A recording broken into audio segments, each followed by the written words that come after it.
За өдрийн мэнд.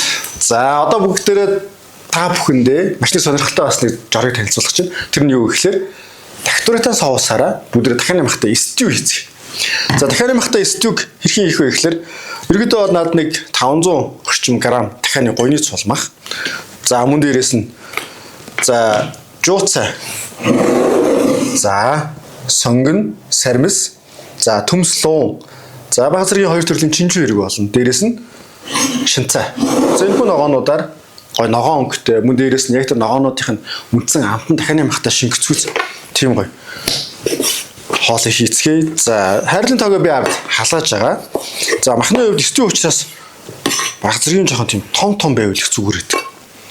Бүр одоо нэг жижиг бол хэрчээд ирэхгүй. За дахианы мах нь өөрөө бас агшаад жижигхэн болчих учраас нэг хэмжээний хувьд нэг иймэрхүү ч юм уу те хийчихье.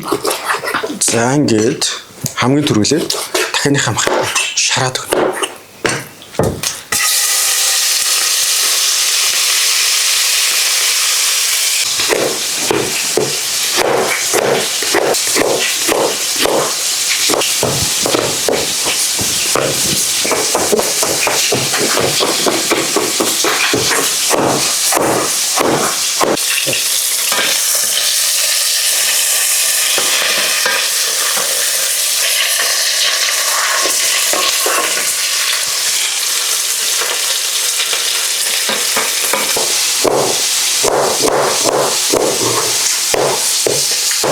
За стюн дээр гоё шинцаа хийж өгч байгаа. Шинцааны иш. За мөн дээрээс нь жууцааныхаа ишиг баг зэргийн жоохон уртчээд ингэж өгч. За үндсэн дээдлийн хэсгийг бол бүгдээр гарахын наалтад гоё чимгэлж өгнө. Шинцаа болон гоё жууцаагаа гоё хийгээд өгч.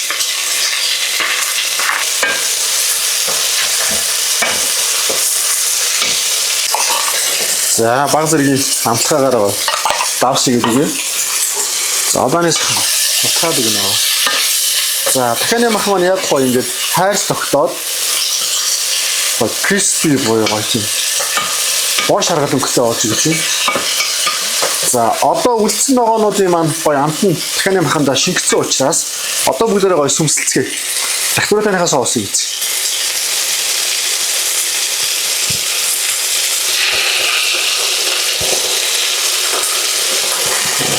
За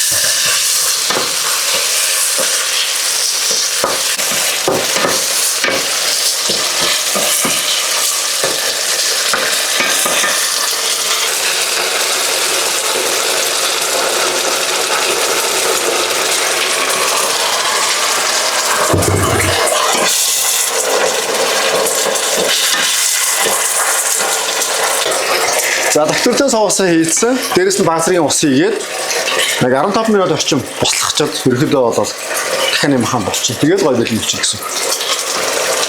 За баг зэргийн төмс луу хийцгээе.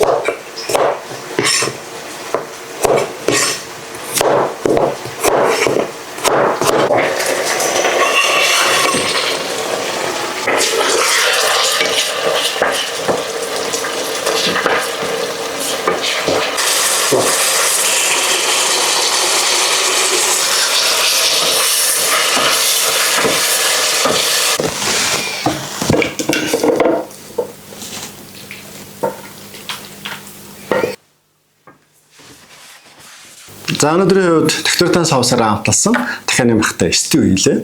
За та бүхэн маань гэрийнхээ нөхцөлд гоё энэхүү соусыг гоё дамлаа туршаад хийгээд үзээрэй. Маш гоё амттай болсон гэдэгт итгэлтэй байна.